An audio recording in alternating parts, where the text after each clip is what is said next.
manusia ini ciptaan Allah. Dunia ini punya Allah. Kalau mau maju ikuti aturan, apa pula aturan setan? Dunia punya Allah, manusia ciptaan Allah. Mau hidup ikuti aturan setan, maka kita ini adalah hamba Allah. Apa kitabnya? Al-Quran. Siapa contoh teladannya? Muhammad SAW.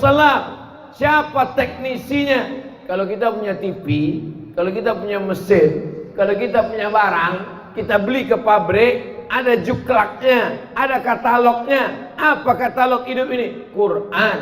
Siapa model contohnya? Nabi Muhammad.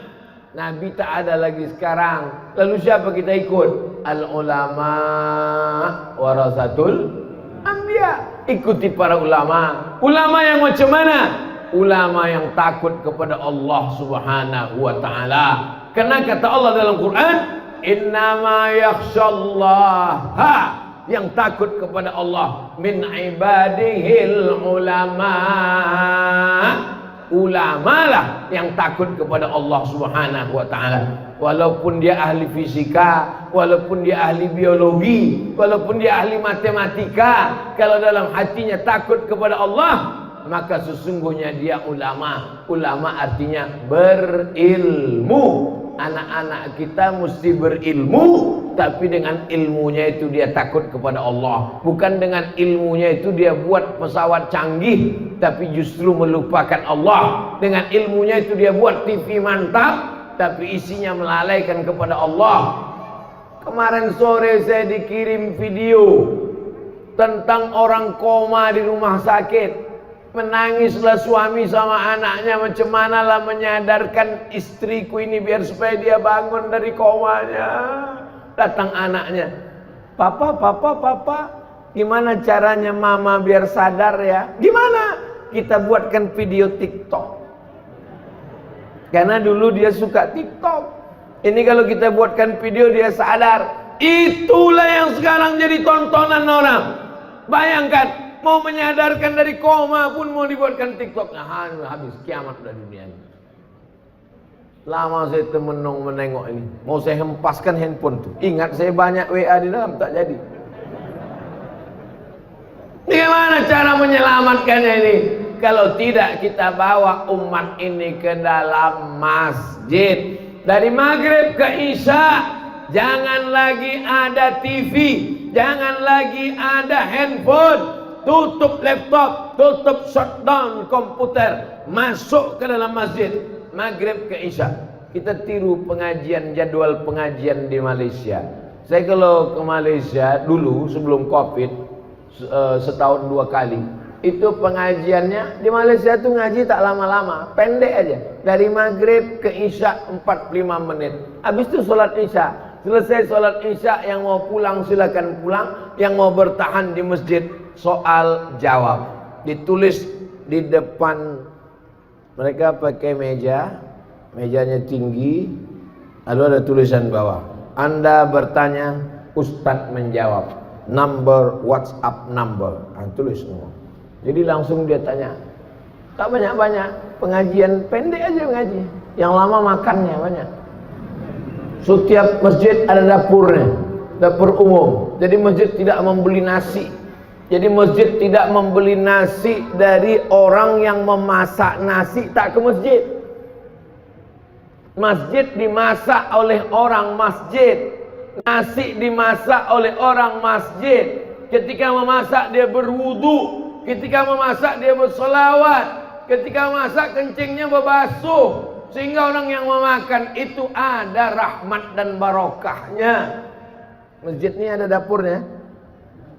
Buatkan dapurnya. Sehingga kita, oh kalau begitu apalah guna nanti catering Pak Ustadz? Bagus. Kalau membeli catering kepada jamaah. Sehingga duitnya itu berputar di antara jamaah. Kalau duit dia banyak, dia akan bersedekah. Kalau duit dia banyak, dia akan belikan karpet masjid. Belikanlah uang kita kepada jamaah yang kira-kira kalau duit jamaah itu banyak akan balik juga ke masjid. Setuju? Itulah yang membuat orang marah kepada Abdul Somad ini. Abdul Somad cerita tentang duit, Abdul Somad cerita tentang politik. Karena memang di mana-mana ceramah saya itu isinya 3. Perbaiki pendidikan, pengajian di masjid berkualitas. Perbaiki ekonomi, belanja kepada jamaah supaya duitnya berputar antara jamaah. Tahu ada jamaah yang punya penyewaan mobil, sewa mobil dia. Tahu antara jamaah ada yang punya laundry, pakai laundry dia. Tahu di antara jamaah ada yang jual buah, beli buah dia. Tahu jamaah ada yang jual tanah, kabarnya kau jual tanah. Iya. Tanah siapa yang kau jual? Entah, aku pun tak tahu entah tanah siapa. Bapak Ibu yang dimuliakan Allah Subhanahu wa taala. Masjid menjadi sentral tempat berkumpul. Ada orang yang sangat kaya, bingung mau kemana lah aku campakkan duitku ini Pak Ustaz. Bingung aku Pak Ustaz. Ada pula satu lagi jamaah yang sangat susah, tak tahu dia kemana mau mengadukan kesusahannya. Yang menawarkan duit pinjaman cuman rentenir, lintah darat. Semua yang di laut-laut ini kalau sudah naik ke darat jahat semuanya. Contohnya lintah darat dan buaya darat. Maka datanglah jamaah masjid. Masjid mempertemukan antara pejabat dengan rakyat. Masjid mempertemukan antara orang kaya dengan orang yang susah. Bertemunya di mana? Di dalam masjid. Itu siapa tuh? Kawan ayah. Ayah jumpanya di mana dulu? Di Masjid Nurul Huda, Perumnas Geria Sagulung Permai Blok E nomor 1A Sagulung Batam. Udah kusebutkan alamatnya lengkap, tak juga datang, entahlah. Di mana jumpanya? Di masjid. Di mana disolatkan jenazahnya? Di masjid. Di mana dia mengadukan kesusahannya? Di masjid. Diangkatnya tangannya, Allahu Akbar, ditempelkannya keningnya ke lantai, lalu diucapkannya Subhana Rabbiyal A'la wa bihamdi. Kalau duitnya banyak, di mana diletakkannya duitnya yang banyak itu? Di masjid. Sampai ke masjid tengok, apalagi yang kurang. Ini nampaknya udah tercabut-cabut kubah ini. Berapa? Tanya. Ini nampaknya berapa? Ini nampaknya kipas angin tak hidup. Kenapa? Segitu. Jangan ketika duit banyak ke mall, pas duit tak ada ke masjid. Orang yang model begini, jenazahnya jangan disolatkan, bawa ke jembatan Barelang. Bapak Ibu yang dimuliakan Allah Subhanahu wa taala, insyaallah tak ada. Itu maka saya katakan begitu. Insyaallah semua jamaah masjid ini baik-baik semuanya insyaallah. Amin. Jam berapa waktu sholat maghrib di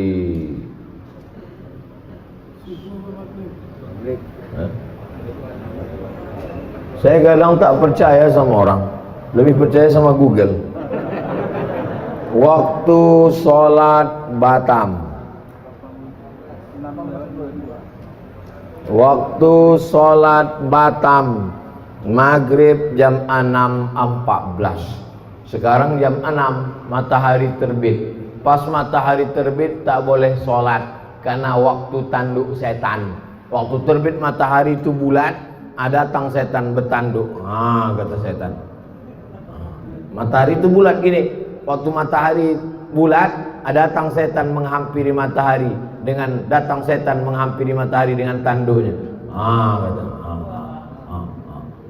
Jadi kalau ada nanti jumpa, mana tahu calon menantu bapak, apa kabar pak? Katanya, sehat setan. Ini matahari bulat, habis itu keluar tanduknya. Berapa lama? Setinggi tombak. Setelah diukur menurut ilmu astronomi, setinggi tombak itu 12 menit. Jadi jam 6 lewat 14, genapkanlah 15, sebetulnya 12, tapi karena kita udah lama berkawan 15 saja lah. Pas jam 6.15 barulah boleh sholat sunat isyraq. Usolli sunnatal isyraq raka'ataini lillahi ta'ala. Jadi pengajian subuh itu kapan stopnya? Pengajian maghrib, dari maghrib ke isya 45 menit. Senin malam Selasa akidah, wujud, qidam, baqa, mukhalafatul awadis, qiyamu bin nafsihi, wahdaniyah, qudrat, iradat, ilmun, hayat, sama, basar, kalam, tentang Allah, tentang malaikat, tentang azab kubur, tentang akhirat, tentang hisab, tentang Quran. Malam Selasa tafsir surat Yasin. Kenapa tafsir surat Yasin? Karena mau pindah rumah baca Yasin, mau nikah baca Yasin, tahlilan baca Yasin, mengusir hantu jembalang tanah Yasin. Tapi arti Yasin pun tak tahu. Yasin, apa arti Yasin? Lakiku. Nama laki dia Muhammad Yasin. Tafsir surat Yasin, tafsir surat-surat pendek, tafsir Wadduha, tafsir Alam Nasrah, tafsir Qul Huwallah. Supaya apa? Supaya waktu sholat paham apa yang dibaca. Tak usah kaji-kaji tafsir tak tentu arah. Ini tafsir, kau ngaji tafsir apa tadi? Tafsir mimpi. Mimpi aja sekarang orang banyak takut. Mimpi aja dilaporkan ke polisi sekarang. 3. Hadis-hadis pendek, hadis arba'in. Itulah yang kita kaji. Streaming itu namanya haji, pengajian matan arba'in, Imam Nawawi namanya. Akidah udah, tafsir udah, hadis sudah. Apalagi fikih, belajar tentang halal, haram, makruh, mubah, syarat, rukun, wajib, sunat, sunat muakkad. Nanti sekali-sekali 6 bulan sekali baru datang Abdul Somad tablik akbar, pengajian umum. Tapi mesti ada pengajian khusus. Jangan anggap pengajian umum ini dianggap ilmu. Belum, ini bukan ilmu. Ini hanya membangkitkan semangat. Pengajian khusus mesti ada. Undang imam tadi ke rumah. Pak Imam, ada yang mau kubicarakan 4 mata ini Pak Imam. Kata Pak Imam, jangan kan 4, 3 pun bisa. Apa mau kau kata? Apa? Bilang sekarang. Aku malu Pak Imam. Apa malu Bapak? Anakku yang SD itu sudah hafal 1 juz. 1 juz itu? Iya. Terus apa masalahnya? Setiap dia pulang sekolah, dia mau ngulangkan hafalannya. Terus aku belum bisa Iqra. Jadi selama ini cuma apa? Selama ini aku pura-pura ngangguk aja lah. Jadi aku mau belajar baca Quran sama Pak Imam. Tapi syaratnya kita berdua aja Pak Ustadz. Istriku sama anakku jangan tahu. Oke. Belajar tahsin sama Pak Imam. Dari mulai Iqra 1, Iqra 2. Ini kalau anaknya nanya, Papa udah berapa? Papa udah 4. 4 juz Pak, jangan kau tanya-tanya. Maksudnya Iqra 4. Belajar baca Quran. Tidak ada batasan ilmu dalam Islam. Tidak ada itu S1 22, S2 25, S3 27. Itu aturan barat. Dalam Islam menuntut ilmu minal mahdi ilal lahdi, sampai liang lahat. Sampai orang mau mati di liang lahat pun ditalqinkan la ilaha illallah. Bahkan sudah mati pun talqin itu ada 2. Ada talqin ketika sakratul maut mau mati, ada talqin ketika sudah dikuburkan. Di Batam orang mati sudah dikubur masih ada baca talqin. Banyak yang tak menengok jenazah nampaknya ini. Nampaknya jenazah di Batam main anyutkan aja. Masih dikubur kan? Dikubur. Setelah dikubur itu dibacakan talqin. Hai fulan bin fulan, kalau datang malaikat maut bertanya kepada engkau, man rabbuka, katakan Allah. Man nabiyuka, katakan Nabi Muhammad sallallahu alaihi wasallam. Ma imamuka, katakan Al-Qur'an. Ma kitabuka, katakan Al-Qur'an. Siapa saudaramu, katakan saudaraku orang-orang beriman. Kenapa lagi disampaikan itu padahal dia sudah mati meninggal dunia? Begitulah maknanya 2 talqin itu. Pertama mendoakan dia, yang kedua ini jamaah hatinya sedang lembut karena tetangganya baru meninggal. Ini jamaah hatinya sedang lunak karena ayahnya baru mati, karena emaknya baru wafat. Mumpung hatinya sedang lembut, diceramahilah sama ustaz. Jangan mengubur orang macam mengubur kucing. Gali tanah kubur dah. tak didoakan sudah putus. Tak didoakan Pak, sudah putus. Kalaulah putus amal orang hidup kepada orang mati, ngapain ada sholat jenazah? Betul? Nanti kalau ada orang mengatakan jangan doakan, udah putus. Nanti kalau dia mati, tak usah sholatkan. Ditanya sama anaknya, enggak kita sholatkan, udah putus. Sedikit putus, sedikit putus. Itulah tausiah kita pada subuh ini. Sebelum jam 6.15 kita jawab pertanyaan-pertanyaan berikut. Assalamualaikum Ustaz Abdul Somad. Waalaikumsalam. Di akhir zaman umat Islam akan terpecah menjadi 73 golongan. Yang akan masuk surga hanya satu golongan. Golongan mana tuh Pak Ustaz? Golongan saya lah. Apakah kita berada di sini termasuk golongan itu Pak Ustaz?